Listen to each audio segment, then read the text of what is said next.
They sat me in the back row, behind the fake ferns and between two folding chairs that still smelled like the church basement. I wasn't even offered a tissue. Not that I needed one. Not then.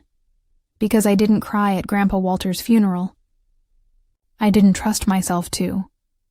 Not with how they were already looking at me. Mom. Well, Diane, but she insists I still call her Mom. Whispered something sharp to Aunt Cheryl across the pews. They both gave me the same tight smile they'd mastered years ago. The one they used at fundraisers and family functions. The one that didn't reach their eyes. I knew what they were thinking. Why is she even here? When Grandpa died, I found out from a neighbor. Not a phone call, not a text. A neighbor. Mrs. Dumas, the 82-year-old who bakes banana bread and somehow knows everyone's business, was the one who broke the news to me. You poor thing, she said, holding out a slice of bread and the obituary like she was offering both, comfort and proof. I thought surely they'd told you. They hadn't. I was the only grandchild who actually visited Grandpa Walter. Every other Sunday, for years. I'd mow the lawn, take him to get groceries, watch reruns of Matlock, and drink his terrible instant coffee because it made him smile when I did. He'd always tell me stories I'd half believe, about serving in the Navy, about how he once bought a Corvette in cash, about the way he built that house himself brick by brick. Everything I have, he once said, tapping the side of his ceramic mug, is meant for someone who knows the value of time, not titles. I should have seen it coming, but I didn't. Not until the will was read. The family gathered in the lawyer's office like vultures waiting for meat. The air smelled like lemon furniture polish and ego. Diane walked in first, with Cheryl right behind her. My cousin Amanda, Diane's biological daughter, sat beside her fiancé with a notebook already open in her lap, like she was preparing for a lecture in Greed 101. They barely nodded at me. I watched the lawyer, Mr. Hallowell, open the envelope with the same solemnity you'd expect from a priest opening sacred scripture. He cleared his throat. This is the last will and testament of Walter Raymond McKinley. Pause. It is dated June 14th of this year. I blinked. That was 2 months ago. 2 months before he died. 2 weeks before my last visit. The will was short, dry, mechanical, too. My daughter Diane, I leave the main house, located at 1096 Sycamore Lane. She smirked. To my sister Cheryl, I leave the entirety of my remaining stocks and pension plan. Cheryl let out a breath like she'd been holding it in for a year. To my granddaughter Amanda, I leave the Cadillac DeVille and its title. Amanda beamed, then he said it. And to Evelyn Grace Matthews, I leave nothing. Silence, like the kind that stretches across a room and freezes the blood in your veins. My name hung in the air like an insult. Mr. Hallowell adjusted his glasses, flipping to the next page like he expected an error. But it was clear. 1 page. 1 cruel sentence. No corrections. I didn't say a word. Diane leaned over to Amanda and whispered, "See? I told you he wouldn't actually leave her anything." Amanda snickered. Mr. Hallowell coughed. "There is one more thing. A personal effects list. Mr. McKinley requested that certain possessions be distributed to local charities, and others—" He stopped. "Others were boxed up in the garage and labeled accordingly." "And let me guess," Diane said smugly. "Evelyn gets a box of tools?" They all laughed, but I didn't, because I remembered something Grandpa once told me. The good stuff's never in the living room, Evie. It's in the garage, Always has been. That night, I drove to the house, alone, not to mourn, to look. The house was already ransacked. Amanda had started redecorating, judging by the boxes of throw pillows and fake plants littering the living room. I headed to the garage. Dust motes floated in the light beam from my phone. Stacks of boxes labeled Donate, Trash, and Keep lined the wall. Then I saw it. An old paint-streaked metal toolbox, the kind you see in movies. It was covered in stickers from the 80s. The lid creaked as I opened it. Sockets. Wrenches. A rusted tape measure. And, tucked underneath a false bottom, a manila envelope, with my name in Grandpa's handwriting. I stared at it for a full minute before I picked it up. My hands were shaking as I opened it. Inside was a letter, and a copy of a will. A completely different will. This one dated August 3rd. 2 weeks before his stroke. And in it, this new will, everything was left to me. The house, the stocks, the Cadillac, even the stupid ceramic mug we used to share coffee in. At the bottom was his shaky signature, and 2 notarized witness lines, both filled. I sat there on the cold garage floor, letter in one hand, truth in the other, and felt something I hadn't in weeks. Power. My palms were slick. My breath felt caught somewhere between disbelief and fury. I unfolded the letter slowly, careful not to tear its delicate edges. Grandpa's handwriting was familiar, blocky and uneven from age, but deliberate. I could hear his voice in every word. Evie. If you're reading this, then the cowards did what I feared they would. I didn't trust Diane to deliver the truth. I don't know what story they'll spin, but I do know this. You're the only one who ever showed up. The only one who came when there wasn't a check to cash or a title to claim. This is my real will. It's legal. Signed and witnessed. Don't let them take what isn't theirs. They always thought I was just some old fool, but they forgot who built this house with his own 2 hands. It's yours now. Every brick, every blade of grass. Be brave, Evelyn. Walter McKinley. My throat clenched. I didn't cry, but I wanted to. I folded the letter and tucked it back into the envelope, my fingers trembling as I clutched both documents like they were oxygen. They thought I'd go quietly. They thought I'd take my place in the back row and smile like I was lucky to even be acknowledged. But they didn't know who they were dealing with. Not anymore. The next day I didn't go to work. I took the envelope straight to Mr. Hallowell's office.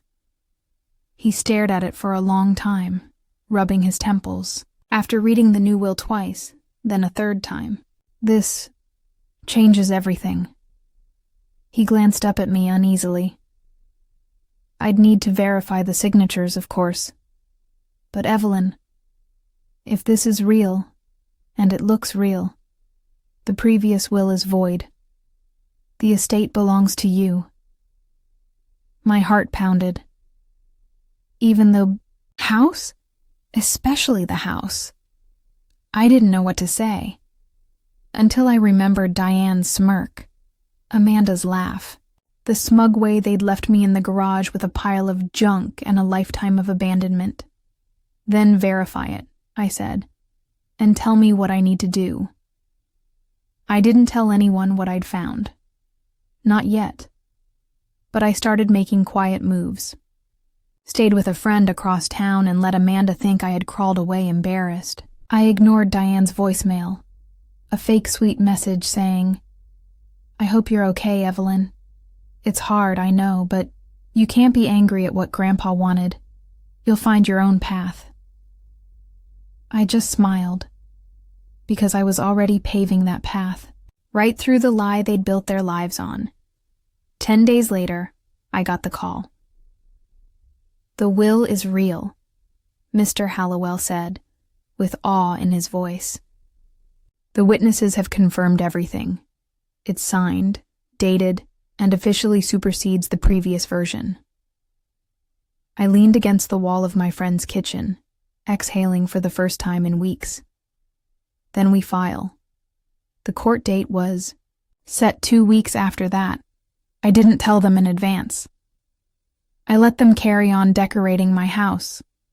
I let Amanda keep posting Instagram photos of her fresh start in Grandpa's living room, with captions like, "Thankful for family legacy. Blessed." And then I walked through the front door with a court order in my hand. They were hosting a wine night when I arrived. Music playing. Candlelit. Amanda's laugh bouncing off the walls like a ghost of someone else's home. When I stepped inside, Diane was the first to notice. "Evelyn," she said, standing up fast. "You can't just walk in." "I can," I said, handing her the envelope. And I did.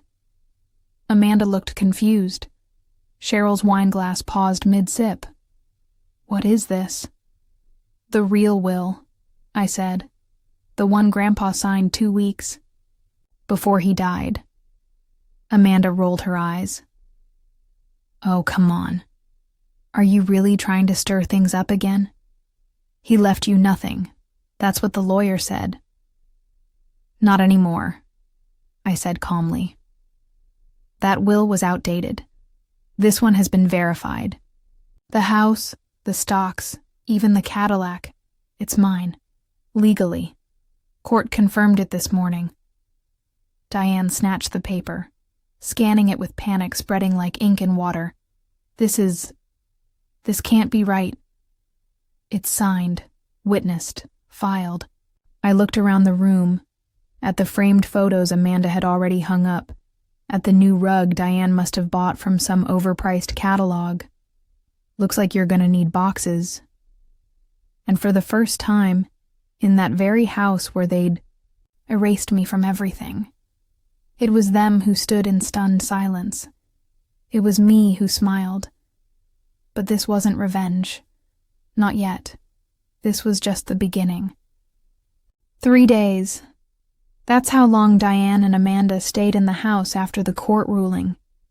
3 days of packing boxes, slamming doors, and muttered threats behind my back. 3 days of Amanda crying loud enough for the neighbors to hear, as if she were the victim, as if I had stolen something that wasn't mine. I didn't argue with them. I didn't even speak unless absolutely necessary, because I didn't need to. They knew. And more importantly, they knew I knew. On the 4th day, they were gone. No goodbyes. No apology. Just a trash bag of moldy vegetables left in the fridge and a scratch down the side of Grandpa's vintage cabinet. Amanda's petty parting gift. I stood alone in the foyer. The silence was heavier than before, but it felt different now. Not empty, just mine. And that's when I remembered the room they never touched. Grandpa's office. The door was still locked. They never even bothered to try. Diane once called it that dusty little cave, and Amanda was too self-absorbed to care about anything that didn't come with a camera filter or a price tag. I pulled the brass key off the ring Grandpa had given me years ago, the one shaped like a ship's wheel. He always said it was for something important. The lock clicked open with a groan. Dust shimmered in the sunlight slicing through the blinds. Everything was exactly as he'd left it. Old books stacked unevenly. Maps, pinned to the walls. A globe that squeaked when you spun it. But my eyes went straight to the desk. Grandpa's roll top, the one with a drawer he never opened in front of anyone. It took some effort. The wood had swollen with age, and the drawer stuck like it didn't want to let go. But eventually, it gave in. Inside were just 3 things: a velvet pouch containing an old silver locket, a thick yellow envelope marked "For Court Only," a small leather notebook with my name pressed into the cover in gold. I opened the notebook first. It was filled with handwritten notes, dates, names, receipts, evidence. Years' worth of records, all documenting how Grandpa had financially supported Diane and Amanda during their hard times. Thousands of dollars in wire transfers, mortgage payments, bailouts, even private school tuition, all covered quietly by him, and none of it repaid.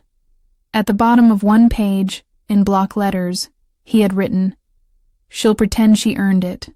She didn't. Protect yourself. Protect what's yours." My hand shook as I flipped through the entries. Grandpa had written it all down, not out of bitterness, but out of caution. He knew them, knew what they would try to do. I opened the "For Court Only" envelope next. Inside were copies, notarized, of every major payment. It was proof of undue influence, of financial dependence. If they tried to sue me, they'd have to explain why they drained a man they claimed to barely know. My heart pounded. He hadn't just protected me with a new will. He had armed me with a shield they didn't even know existed. I smiled. The locket was last. When I opened it, there were 2 photos. One of me, at about age 6, missing front, teeth, sitting on Grandpa's lap at the park, and one of a woman I didn't recognize. But the back had a name etched into it. Lydia, 1967. My brow furrowed. Grandpa had never spoken of a Lydia. Not to me. Not to anyone. I flipped to the last page of the notebook, wondering if she might be there. And she was. Lydia was the love I lost before I married Evelyn's grandmother. We were young, stupid. I broke her heart. When I saw Evelyn, I saw her. Same eyes, same quiet courage. That's why I named my granddaughter after her, and why I leave everything to her now. Evelyn remembers people. That's worth more than money.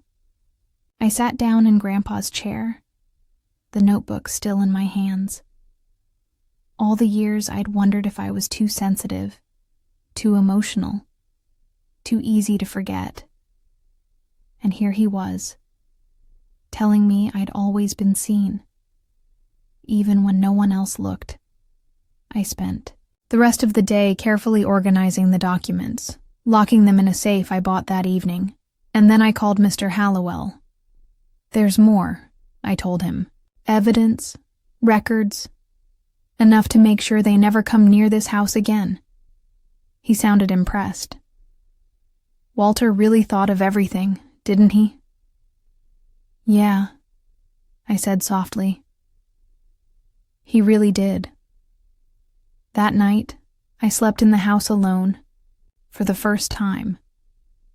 No voices, no footsteps, no judgment, just the creak of floorboards Grandpa once walked on, and the echo of his words tucked in my heart. Everything I have is meant for someone who knows the value of time, not titles. And for the first time since he died, I didn't feel angry. I felt chosen. But I also knew the war wasn't over. Diane and Amanda wouldn't disappear quietly. And I was ready. I should have expected Diane wouldn't go quietly. But I underestimated how fast she'd go dirty. It started with a post. Family deserves better than betrayal. My father was a confused old man, and I won't let his legacy be rewritten. Justice for Walter, posted by Diane Matthews. Underneath it, A carousel of carefully chosen pictures. Grandpa looking tired in a hospital bed. Amanda holding his hand. A photo of me, blurry and out of focus, snapped from a distance.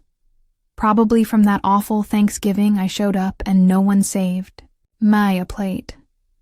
And the comments were vicious. That girl? She was never around. Ugh, people will do anything for money. Blood doesn't lie, Diane. We see you. I felt my stomach turn. She was trying to erase me all over again. This time publicly, and Amanda? She doubled down. She posted a sob story video titled, "When Your Own Family Stabs You in the Back," crying on cue, her fiancé comforting her off-screen. Grandpa wanted us to have that house. We were supposed to raise our future kids there. I don't even know what we'll do now. Fake tears, filtered lighting, a sponsored beauty product linked in the description. But I didn't respond. Not yet, because I had something better. The next morning, I went back to Mr. Hallowell's office with the notebook, the locket, and the signed financial documents Grandpa had kept hidden away. I want to file for full executor protection, I told him, and I want to issue a cease and desist for defamation. He raised an eyebrow. You sure? I nodded. They want war. I want court. 2 days later, Amanda received her first legal notice, a cease and desist for public. Misrepresentation of estate matters under legal review. It was civil, sharp, and signed by a judge. The video disappeared within the hour. Diane, though? She didn't back down. She hired a lawyer. One of those silver-haired estate correction specialists who built his reputation on undoing irrational wills. Her claim was that Grandpa wasn't mentally sound when he updated the will, that I had manipulated him in his final days, that her father, the man she barely visited, was not himself. It was cruel, but expected. What she didn't know was that Grandpa had recorded everything. Hidden behind a stack of old VHS tapes in the office closet, I found a small digital recorder, labeled simply, August 3rd will update. I pressed play. Evelyn, sit with me. This is important. His voice. Shaky but focused. I'm of sound mind. Let me say that again for the lawyers and the leeches. I'm of sound damn mind. I've taken my medication. I've spoken to my doctor. He says I'm sharper than most of the young ones at that clinic. A chuckle. I'm updating my will because I've had enough. I see what they're doing. Diane thinks I owe her something. Amanda thinks she's entitled to everything. But Evelyn, she shows up. She listens. She doesn't ask for anything, and that's why she deserves it all. Silence. Then, if they try to challenge this, play this recording. Let them hear it from me. I stood there, hand shaking, tears spilling before I could stop them. It wasn't just a defense. It was proof. He'd known. He'd planned. He'd predicted all of this. That afternoon, I filed the recording into the court record with Hallowell's help.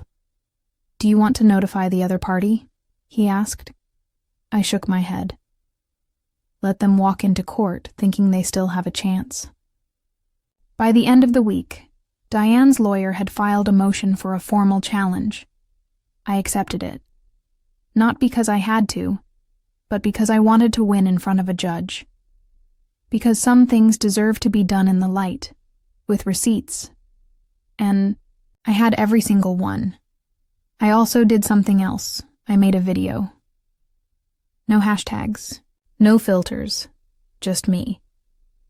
Sitting in Grandpa's old office chair. I didn't cry. I didn't name names. I didn't even mention the lawsuit. I just told the truth. He was never just a house to me. He was coffee on cold mornings, Sunday puzzles, a hug when I thought I wasn't enough. He gave me this home because I showed up, not because I asked, and that's what legacy really means. I left it at that, and people noticed. The comments were different this time. This made me cry. You don't owe them a thing. I believe you. This is what real love looks like. I didn't post again after that, because I didn't need to prove anything anymore. I just needed to prepare for court, and I was ready. The courthouse smelled like old paper and cold air conditioning. There was something sterile about it, like even the walls were trained not to care who cried louder. But I didn't come here to cry. I came here to win. The courtroom was half full. Enough family friends to make Amanda feel validated in her performance, and enough quiet strangers for Diane to pretend she had community support. She wore black like she was the widow, and not the daughter who hadn't even bothered to clean out Grandpa's fridge. Amanda sat beside her, clutching her phone in both hands like it was a crucifix, probably planning her next sympathy reel in case things didn't go her way. When I walked in with Mr. Hallowell and my own attorney, a young woman named Lynn Nguyen with a spine made of titanium and patience made of fire, Diane smiled like, "A predator. Still playing dress-up, Evelyn?" she asked. "You look very earnest." I smiled back, calm and rooted. "And you look like someone about to be surprised." The judge was an older woman with sharp glasses and no tolerance for fluff.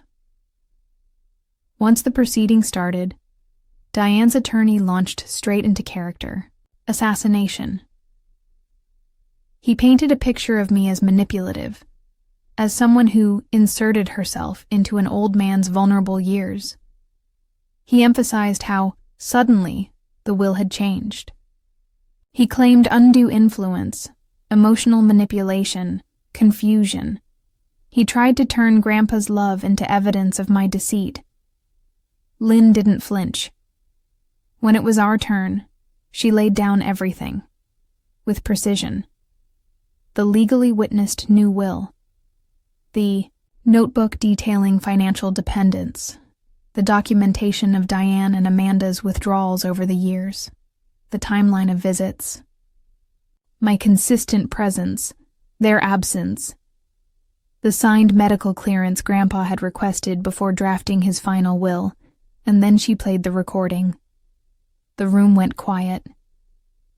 Let me say this again for the lawyers and the leeches. I'm of sound damn mind. Even the judge cracked the ghost of a smile at that. Amanda's face turned pale. Diane clenched her fists so hard, the papers on the table trembled. When the recording ended, the courtroom sat in thick silence. Then Lynn rested her hand on the desk and said simply, "There is no confusion here, Your Honor. There is only disappointment. That a man's final wishes were ignored because they weren't convenient." Diane stood suddenly. "I took care of him," she yelled, voice cracking. The judge raised an eyebrow. "Sit down, Ms. Matthews." "I deserve something. He was my father. I gave him his family back." "According to these records," Lynn said coldly, "you gave him receipts. He gave you tens of thousands of dollars. And you gave him a funeral invitation you didn't even extend to his granddaughter." Amanda looked like she wanted to disappear. Diane sat down, hard and silent. The ruling was swift. The court upheld the updated will, declared Grandpa McKinley of sound mind, denied Diane's claim of undue influence, and warned Amanda that any further defamation could result in civil penalties. The house, the stocks, the car, the name. It was all mine, legally, permanently. After The verdict, Diane didn't speak to me. Amanda brushed past me in the hallway, muttering, "Enjoy being alone in that empty house." But I wasn't alone. Not really, because what they never understood was I wasn't fighting for money. I was fighting for memory. And memory stayed long after bitterness had to leave. That night, I walked back through Grandpa's front door. My front door, and set his ceramic coffee mug in the window where the sun used to hit it just right. I ran my hand along the wall he built, every crack and nail placed with care. This wasn't just wood and paint. This was love made real. And I intended to honor it. It started with a knock at the door, not loud, not angry, just persistent. I glanced through the peephole and nearly rolled my eyes. Diane, wearing a silk blouse that didn't match her shoes, and a nervous twitch in her left cheek that always gave her away when she was bluffing. I opened the door but didn't invite her in. She smiled, tight and practiced. "You look well." I said nothing. She glanced behind me, probably checking to see what furniture I'd replaced. If the walls were still the same color. If I'd erased her from the house yet. "You've made your point," she finally said. "You won. You've got the house, the money, the legacy." Still, I said nothing. Then her voice dropped. "But you didn't win everything." That's when she handed me a manila envelope. Another one. My stomach tightened.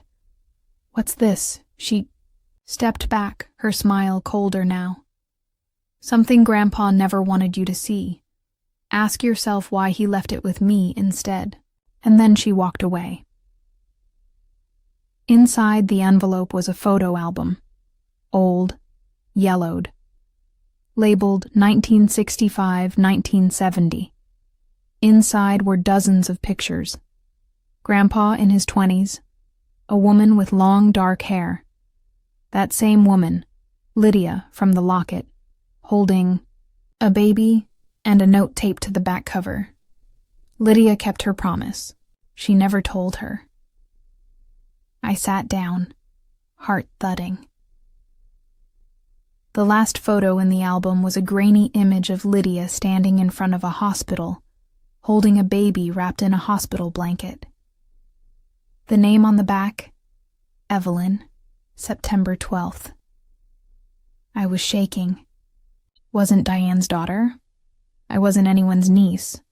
I was Walter McKinley's only biological child, born out of a forgotten love story. Raised in silence. Hidden. But protected. And now, I understood everything.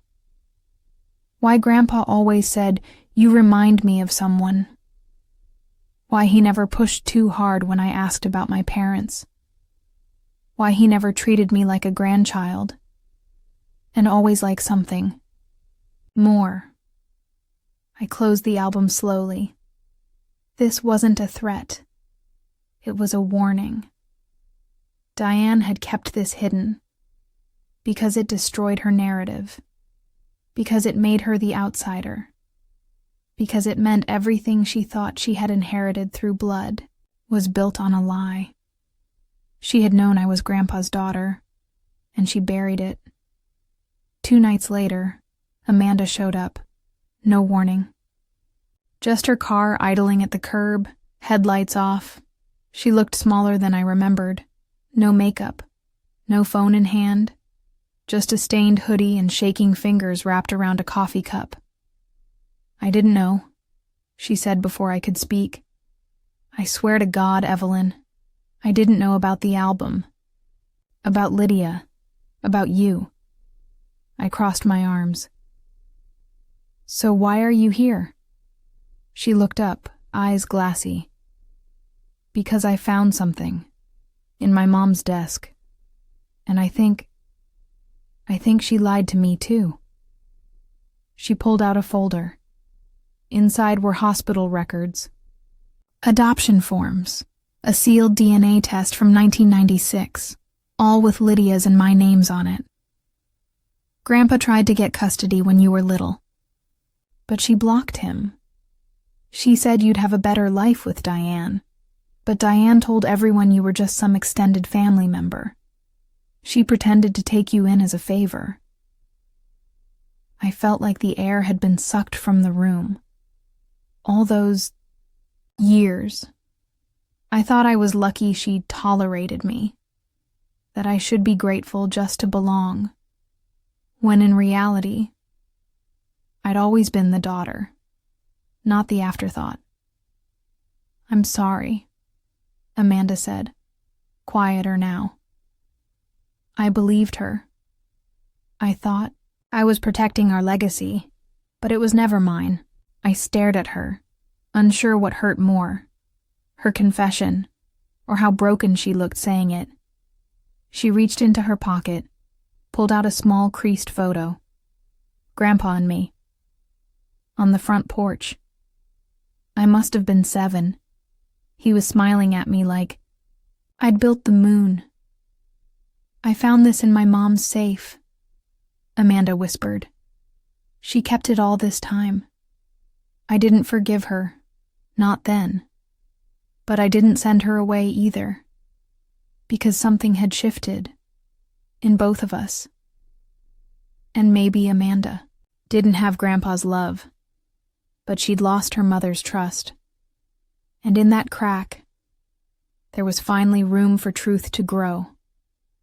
The house felt different now, not because it was emptier, but because it had started whispering truths it had held for decades.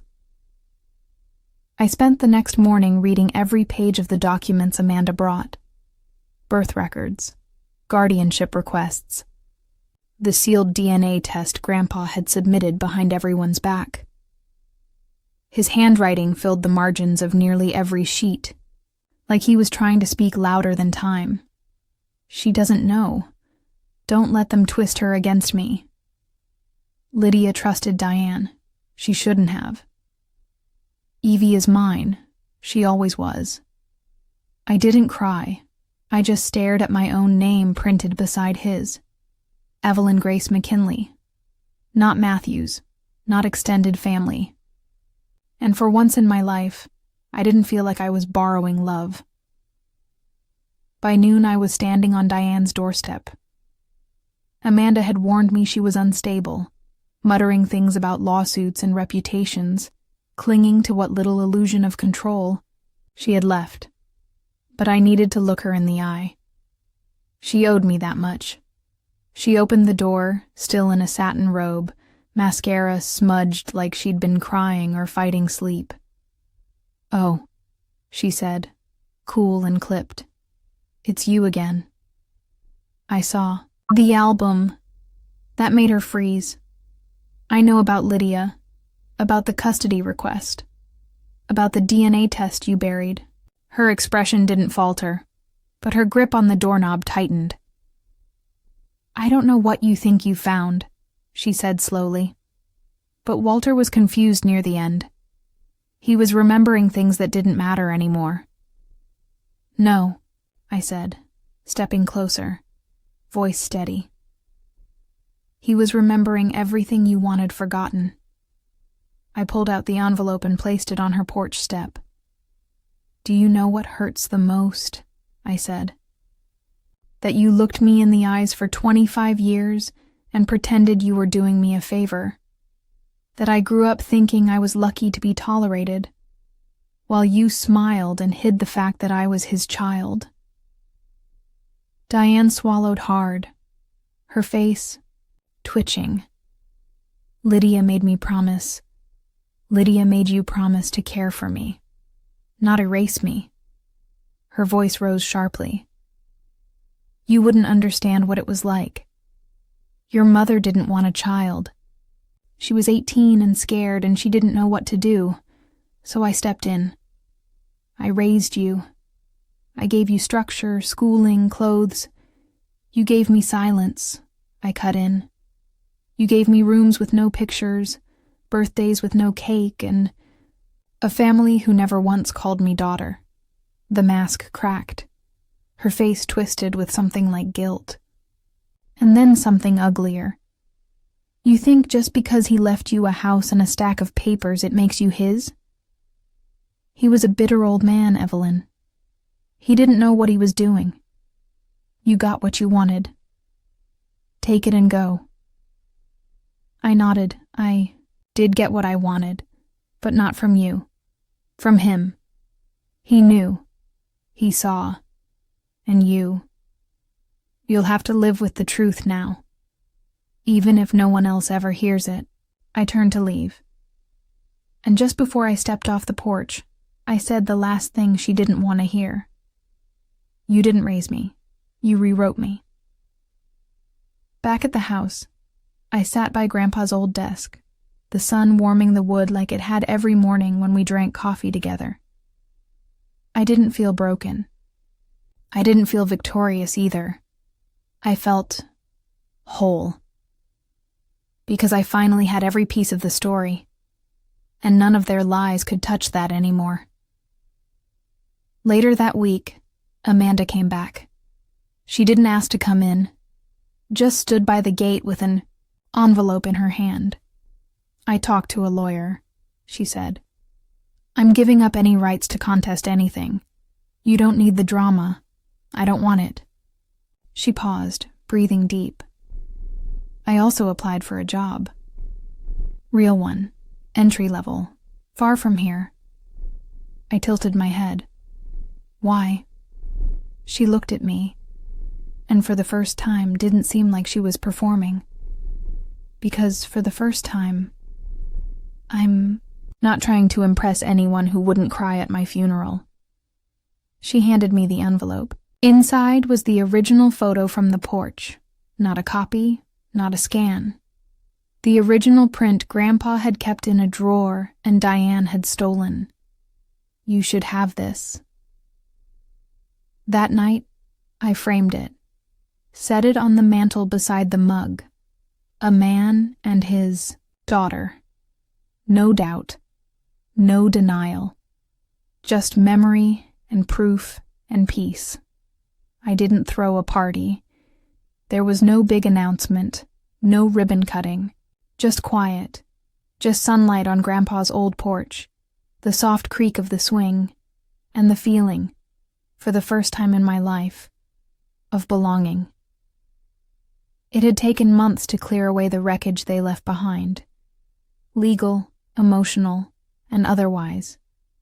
But piece by piece, I rebuilt something, not just a home, a legacy. I had the locket on when I visited Lydia's grave again. This time, I didn't feel like a stranger talking to stone. I brought fresh flowers. The photo of Grandpa and me, now, framed. And a copy of her letter, the one she left for him, the one he never opened. I read it out loud. Word by word. I hope Evelyn knows I chose her the only way I knew how. I did, and I forgave her. Because she hadn't abandoned me. She had protected me. Even if it meant vanishing from the story they all rewrote. I stayed out of the spotlight. No interviews, no posts, no revenge speeches. Let Diane rot in her own bitterness. Let Amanda rebuild somewhere far from the ashes. I didn't need their apology. Because I had something far more powerful. Truth. Written in ink, signed in love, hidden in a toolbox and found when I was finally ready to carry it. Grandpa's chair sits by the window now, his mug beside mine. And every morning, I sit exactly where he used to. Not to relive the past, but to honor it. Not as a guest. Not as a burden, but as his daughter. Because in the end, they tried to cut me out of the story. But I was the story all along.